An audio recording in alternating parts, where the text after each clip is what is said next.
Hi! In front of me is TCL TAB 10 and today I would like to show you how you can change and customize the theme of your keyboard on this tablet.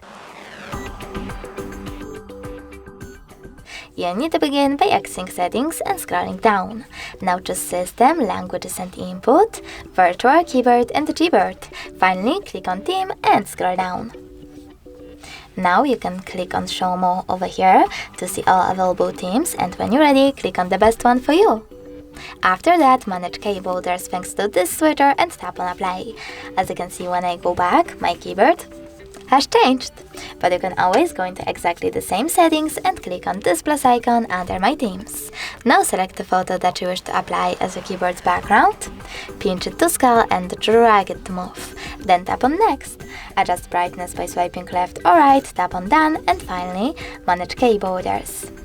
Lastly, click on Apply here, and when I go back this time, as you can see, the theme of my keyboard was successfully customized with an image. Thanks so much for watching. If you enjoyed this video, leave a like, comment, and don't forget to subscribe. Bye!